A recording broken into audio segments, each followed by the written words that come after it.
আরেকটি নতুন ভিডিওতে আপনাদের স্বাগত। আজকে মূলত আমার খাবারের জিনিসগুলোর খাবার দিয়ে দিলাম। খাবার খাওয়া শেষ প্রায়।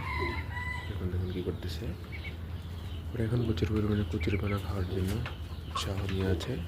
আজকে ওদের কচুরিপানা খাওয়াবো। তো আপনারা যারা পালন করেন অবশ্যই 3 হাঁসের কচুরিপানা দিয়ে থাকবেন, ওরা খুব ভালো খেয়ে থাকে। আর এখন শীতের সময় একটু বেশি পরিচর্যা করতে হয় এদের, যার কারণে এখন রোদ উঠে গেছে প্রায়, তারপরে এদের ছাড় হয়েছে। তো আপনারা যারা পালন করেন রোদ ওঠার পরে এদের ছাড়বেন, অন্যথায় শীতকাল বুঝতে পারছেন, ঠান্ডা লাগলে বাঁচানো খুব কষ্টকর হয়ে যায়। এটা হচ্ছে ফিমেল, ও হচ্ছে এখানকার সবচেয়ে বড়। এখান কেউ খাবার খাচ্ছে। এখানে ভুসি আর ভুট্টা মিক্স করে দিয়েছি যাতে করে এদের গ্রোথটা একটু ভালো আসে। আর এদিকে বালতিটাতে এদের পানি দিয়েছি, ওরা পানি ফেলা দেয়, যার কারণে পুরোটা জায়গা একদম ময়লা হয়ে গেছে, বাজে অবস্থা করে ফেলছে। তাই বালতিতে দিয়েছি যাতে করে না ফেলতে পারে, ওদের ওখান থেকে পানি খায়।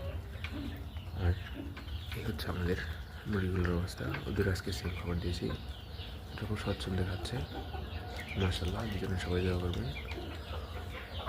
আর এখানটা হচ্ছে কবুতরের অবস্থা, ওরা মূলত নেটের ভিতরে থাকে, যার কারণে এখন বাইরে থেকে ভিডিও করতে হচ্ছে। ওরা এখনও ডিম দেয়নি, এই পেয়ারটা, আর বাকি সবাই ডিম দিয়ে দিয়েছে। অবশ্যই ওরা ডিম দিলে আপনাদের অনেক নতুন আপডেটের সাথে ভিডিও দেব।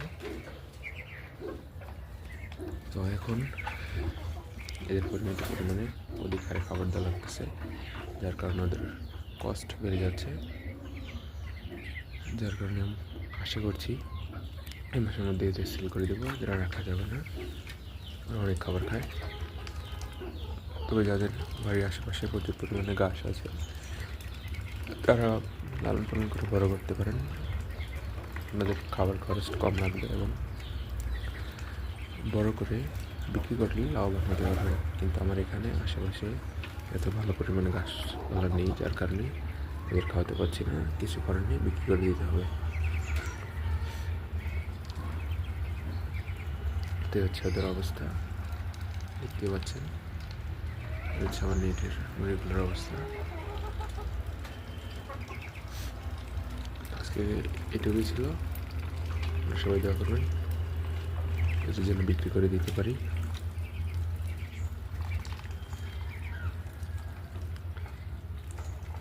তো এই মাসে এদের ভরপুর খাওয়াতে হবে, যার কারণে এই বাটিতে করে ওদের দিনে 4 বার খেতে দিই, যাতে একটু তাড়াতাড়ি বড় হয়। আজকে এইটুকুই ছিল, সবাইকে জন্য দোয়া করবেন।